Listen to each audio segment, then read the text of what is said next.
Hello जी, राम राम जी। आप सब कैसे हैं? मैं आशा करती हूँ आप सब बहुत बहुत अच्छे होंगे। तो आप सभी का स्वागत है आपके यूट्यूब चैनल में। और आप सब लोग ठीक होंगे, मस्त होंगे और अपनी ज़िंदगी में खुश होंगे गाइस। तो यहाँ सुबह का टाइम है और मेरा ब्लॉग शुरू हो गया है सुबह से। और यहाँ काट रही हूँ बैंगन। तो मैंने छोटी वाली कढ़ाई ली है आज। तो ये छोटी वाली कढ़ाई में बनाऊँगी क्योंकि बैंगन ज़्यादा नहीं है, थोड़े ही हैं बैंगन। तो इसी में बना लेती हूँ। और ये वो वाली कढ़ाई है तो राख वगैरह से मांगती हूँ, जैसे मांजती हूँ, साफ़ करती हूँ। तो उसमें जैसे टाइम भी लग जाता है साफ़ करने में। तो मैंने सोचा आज इसी में बना लेती हूँ और ये जल्दी से साफ़ भी हो जाएगी। तो इसी में फिर मैंने और बैंगन है मैं इसी तरीके से बनाती हूँ, जैसे पहले नहीं छौंकती हूँ, बाद में ही छौंकती हूँ। तो यहाँ जो मसाले वगैरह डाल के बनने के लिए रख दूँगी। तो यहाँ मतलब हल्दी, धनिया पाउडर और मिर्च लाल वाली पिसी हुई और मतलब टमाटर डाल दिए मैंने काट के। तो ऐसे ही बनाती हूँ मैं ज़्यादातर बैंगन। तो ऐसे सब सौदा डाल के और बनने के लिए रख दूँगी नमक वगैरह डाल के। तो नमक भी डाल दूँगी। और कढ़ाई जैसे छोटी कढ़ाई है तो बैंगन ज़्यादा एकदम हो गए उसमें। तो अभी जैसे टारे नहीं जाएंगे, जब थोड़े पिचक जाएंगे तब टारूँगी। तो ऐसे ढाँक के और इनके लिए ऐसे ही रख दूँगी। फिर उसके बाद में इनके लिए टारूँगी मैं। तो और बनते रहेंगे। तो अभी जैसे मैंने चाय भी नहीं बनाई है मैंने, तो अभी जैसे चाय भी बनाऊंगी मैं। और यहाँ बर्तन है तो वो बर्तन भी जैसे लगा देती हूँ, शाम के बर्तन थे। तो आज अर्पिता बोल रही थी कि जैसे मुझे लेके जाना है लंच। तो जैसे सूखी सब्ज़ी होती है तो उसे ज़्यादा अच्छा लगता है ले जाना। तो बैंगन जैसे सूखे ही बनाऊंगी मैं, ऐसे नहीं बनाऊंगी जैसे थोड़ी बहुत ग्रेवी रखते हैं तो वो नहीं रखूँगी। और सूखे सूखे बनाऊंगी बैंगन में। और बच्चों को ऐसे ज़्यादा पसंद आते हैं। तो चावलों के साथ चावल भी खा लेते हैं साथ में। तो यहाँ जैसे बर्तन भी लगा देती हूँ। फिर उसके बाद में बनाऊँगी चाय में। तो अभी चाय वगैरह नहीं पी है। तो जब तक चाय पीऊँगी और बनाऊँगी, जब तक जैसे सब्ज़ी भी बन जाएगी बैंगन की। तो सुबह में सब काम मेरे ऐसे ही होते रहते हैं गाय सुबह के लिए, क्यों यही रहता है सुबह में जल्दी। तो यहाँ जैसे दूध भी रखा था और वैसे और इसमें मलाई थोड़ी है, ज़्यादा नहीं है, क्योंकि कल मैंने दही जमाया था तो थोड़ा ही दूध रह गया था। तो इसी में से लिया है मैंने। तो अब इस टाइम में जैसे दूध में ज़्यादा पत्ती लगाती हूँ मैं। और जैसे पानी वगैरह नहीं रख रही हूँ कि अब दूध इतना आ रहा है तो बच्चे भी नहीं पी रहे हैं दूध। अब ये भी, और जब थोड़ा दूध था तो कभी अंकुर कभी सचिन बोलता था कि मम्मी दूध है अब, लेकिन अब आ रहा है तो नहीं पी रहे हैं बच्चे।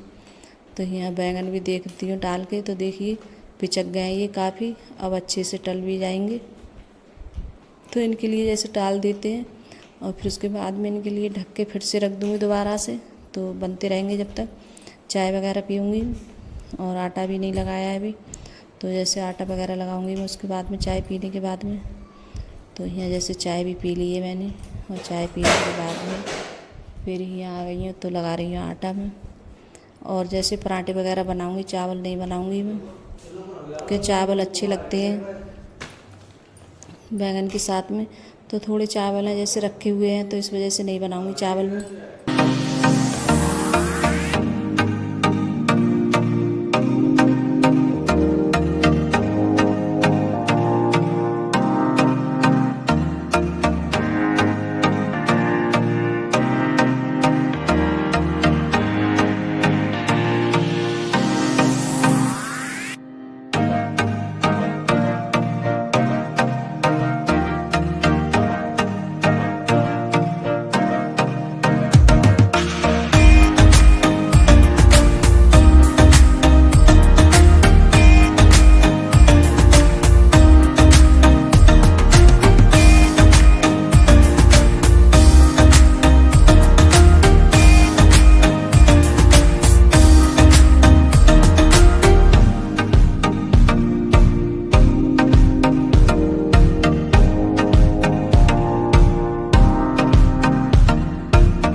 तो यहाँ जैसे सब्जी भी मैंने छौंक दी है, छुक गए हैं बैंगन, और फिर उसके बाद में सेक रही हैं पराठे। तो अर्पिता अपने लिए जैसे लंच पैक कर रही है, तो उसने अपने लिए जैसे बैंगन वगैरह रख लिए हैं, और जैसे बोल रही थी कि पराठा खा के जाऊँगी, तो एक पराठा खा के जाएगी और लंच अपने लिए पैक कर लिया है। और इतनी जैसे वो है, इस लंच वगैरह लेके जाएगी तो ऐसे ही रखे रहने देगी, बैग में निकालती नहीं है उसके लिए। और मैं बोलती हूँ कि आके जैसे स्कूल से तुरंत निकाल देकर, मतलब बैग में से तो नहीं निकालती है और उसी में रखी रहने देती है। फिर जब जब जाती है लंच ले जाने के लिए, देखती है तब जाके धुलती है। तो मैंने अभी थोड़ी देर पहले इसका टिफ़िन धुल कर जैसे रखा था, तो थोड़ा पानी वगैरह जब भीगी जाता है और जैसे शाम के लिए रहा हो तो धुल के रख दो, तो सुबह में जैसे सूख जाता है अच्छे से टिफ़िन। तो मतलब मानते नहीं है बच्चे, और कोई भी बात कहो तो खुद ही निकालना पड़ता है मेरे लिए टिफ़िन वगैरह बैग में से इनके बच्चों के। तो इतनी ज़्यादा अर्पिता है, बहुत ज़्यादा किसी टाइम परेशान करती है मेरे लिए, सुनती नहीं है ये, कहो तो इससे। तो यहाँ देखिए, तो खाना भी जैसे बन गया है, और खाना सब ये बन गया है, अब कुछ नहीं बनाऊँगी क्योंकि बैंगन और पराठे बनाए थे, और जैसे थोड़ी सी रोटी भी सेकी थी बाद में, क्योंकि अंकुर के पापा हैं वो नहीं खाते हैं जैसे पराठे वगैरह, उन्हें कम पसंद है, तो वो खाना भी नहीं चाहते हैं। तो मैंने उनके लिए रोटी बनाई थी, और हमने सब लोगों ने जैसे पराठे बनाए थे, अपने लिए भी मैंने पराठे बनाए थे। तो मैंने जैसे पराठे वगैरह खा लूँगी, लेकिन अंकुर के पापा नहीं खाएंगे, तो उनके लिए। और हम छौंकते छाँकते हैं कोई भी चीज़ तो टैलों पे जैसे चली जाते हैं छींटे। तो यहाँ जैसे डेली में जब छौंकती हूँ तो दीवार है जैसे टैल है, तो इस पर छींटे वगैरह चले जाते हैं। तो जब गैस साफ़ करती हूँ तो जैसे टैलों पे और सब में जैसे सफाई कर देती हूँ अच्छे से। तो यहाँ गैस भी साफ़ हो गई है अच्छे से मेरी, और फिर उसके बाद में लगा रही हूँ झाड़ू में। तो ये तो मेरा डेली का है कि सुबह में भी जैसे झाड़ू लगाती हूँ, और फिर जब खाना बन जाता है फिर लगाती हूँ, क्योंकि सुबह में ऐसी लग जाती है जल्दी वाली झाड़ू, इतनी अच्छे से नहीं लग पाती है। क्योंकि सुबह में जब झाड़ू लगाती हूँ मैं तो जल्दी जल्दी हो जाता है कि झाड़ू ऐसे ही जल्दी जल्दी लगा दो, और फिर उसके बाद में ये होता है कि बच्चों को कुछ जैसे देना है बना के, तो ऐसे ही लगा देती हूँ जल्दी। और फिर जब बाद में झाड़ू लगाती हूँ तब लगाती हूँ अच्छे से पूरे घर में, तब जाके जैसे पोंछा वगैरह है जो भी काम है तभी जैसे करती हूँ। तो यहाँ जैसे और बच्चे भी जा चुके हैं और अकेले अब मैं रह गई हूँ, तो अपने आराम से काम करती रहूँगी। और कोई जैसे वीडियो कोई मतलब दिखाने वाला नहीं है, कोई कैमरा वगैरह, तो मैं खुद, तो मैं यहाँ झाड़ू वगैरह लगा रही थी। तो जैसे दूध आ गया था, तो वो दूध जैसे घर पे ही दे जाती हैं, तो बोल रही थी कि दूध ले जाओ उठा के, तो मैं जैसे दूध लेकर आई थी। तो अभी दूध भी जैसे उबलेगा, तो ये भी मैंने उबलने नहीं रखा है, क्योंकि अभी आया है तभी क्या उबालूँगी, अब नहाने के बाद में फिर रखूँगी उबलने के लिए इसके लिए। तो और गेट जैसे कोई ना कोई खोल देता तो गिर जाता, तो मैंने सोचा सबसे पहले दूध ही ले आती हूँ उठाकर, क्योंकि कोई गेट पे आ जाता और खोलता गेट तब दूध नीचे गिर जाता।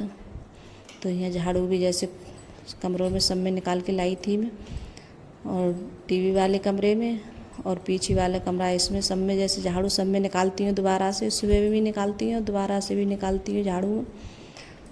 तो यहाँ और फिर उसके बाद में झाड़ू वगैरह लग गई है, और कपड़े भी डाल दिए हैं मैंने मशीन में, तो कपड़े भी धुल रहे हैं। तो यहाँ सब काम ऐसे होते रहते हैं झाड़ू लगाने के बाद में। और देखिए कपड़े कितने हो गए हैं, जैसे तय बनने के लिए और प्रेस के लिए भी हो गए, तो बहुत सारे कपड़े प्रेस के लिए हो गए। और अब कुछ दिन पहले मैंने प्रेस करी थी कपड़ों पे। तो अब इस टाइम में जैसे लाइट आती है सही हिसाब से तो करते रहो, तो लाइट का ऐसा ही है, कभी आती है कभी नहीं आती है, तो इस वजह से कपड़े और ज़्यादा हो जाते हैं प्रेस के लिए। तो बहुत सारे कपड़े हो गए हैं प्रेस के लिए, और इनकी जो कपड़े हैं तो इनकी तय बना के रख देती हूँ, तो इनकी तय बना के, और जब लाइट आएगी किसी दिन तब करूँगी। और सचिन तो ये होता है अपने कपड़ों पे जैसे कर लेता है, तो मैं उसके कपड़ों पे नहीं करती हूँ प्रेस, अंकुर के पापा के कपड़े होते हैं तो उन पर ही करती हूँ मैं। तो पहले तो मुझे जैसे करनी पड़ती थी प्रेस, और अब तो जैसे सचिन जाता है ट्यूशन वगैरह कहीं भी, तो अपने कपड़ों पे जैसे करता है प्रेस वो, तो मैं नहीं करती हूँ प्रेस अब। तो खुद जैसे प्रेस व्रेस करके तभी जैसे पहन के जाता है वो अपने कपड़े। तो यहाँ जो छोटे कपड़े हैं तो इनकी तय बना के रख दे रही हूँ, डेली के जैसे पहनने वाले कपड़े होते हैं तो इनकी तय वगैरह करके रख दूँगी। तो यहाँ जैसे कपड़े भी मतलब जब तक तय वगैरह बनाई थी कपड़े भी जैसे धुल गए थे, तो दूसरी मशीन में डाल देती हूँ, तो ये सूख जाएंगे। और कपड़े भी जैसे सुखा के डालो तो जल्दी सूख जाते हैं, और ऐसे ही डाले आओ तो सूखते भी नहीं हैं जल्दी से। तो यहाँ जैसे कपड़े भी डाल के आऊँगी। और आज के लिए बस गाइस इतना ही, आज के लिए मेरा वीडियो। अगर वीडियो पसंद आई हो तो लाइक करना, कमेंट करना और सब्सक्राइब करना, सभी दोस्तों में शेयर करना। तो बाय गाइस।